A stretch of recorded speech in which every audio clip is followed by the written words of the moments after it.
खुदा की कसम, पाकिस्तान इसराइल का अगला हदफ है। मैं क्यों कसम उठा रहा हूं? नेतन्याहू ने खुद ये कह दिया, अपने मुंह से बकवास की है उसने।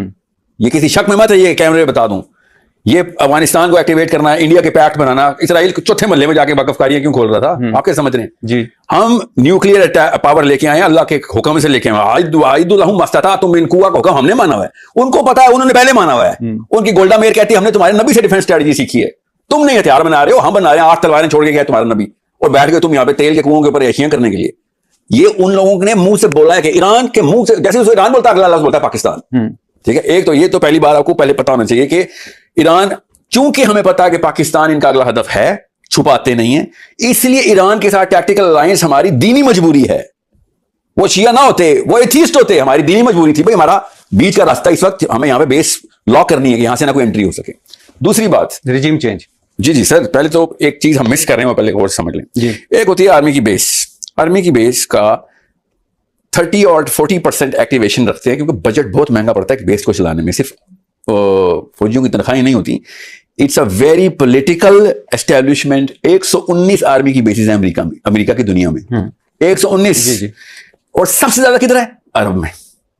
कोई छोटी मोटी वजह नहीं, अरब में कौन सी लड़ाई हो रही थी अमेरिका के खिलाफ।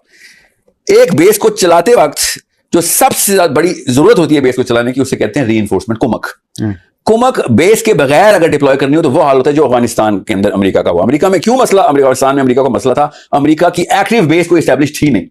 शुमाली तहाद was not established ally of America at that time, क्योंकि पाकिस्तान के साथ और रूस के साथ मसाइल के जो भी थे, जब तक इनके पास एस्टैब्लिश्ड बेस नहीं बन सकती तब तक एएनए भी इनके पास नहीं आई थी।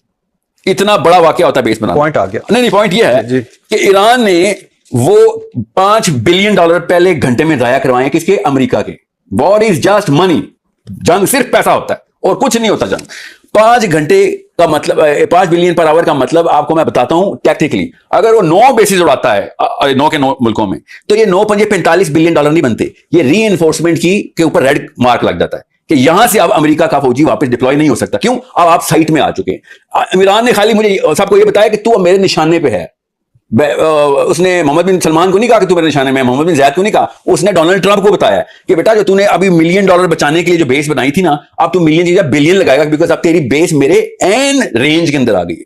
हम जब मिसाइल टेस्टिंग करते हैं, क्यों मिसाइल टेस्टिंग करते हैं? ताकि हम उन बेसिस को बाइसेक्ट कर सकें जो दुश्मन ने अलग अलग जगहों पर लगाई हुई होती है। हमारा मिसाइल अगर उस बेस को क्रॉस करने की अहलियत रखता है, उसको क्रिटिकल डिस्टेंस बोलते हैं। हो गया जी। अब क्यों क्रिटिकल डिस्टेंस बोलते हैं? क्योंकि हम उनके पैसों से मुबर्रा हो चुके होते हैं कि तू बिलियन लगा या ट्रिलियन लगा, मेरा मिसाइल तेरी बेस से मुबर्रा हो चुका है। रिजीम चेंज हो पाएगा ईरान की? हाँ। तो जो मुसलमानों के हालात हैं, तो मुझसे एक जंग की जरूरत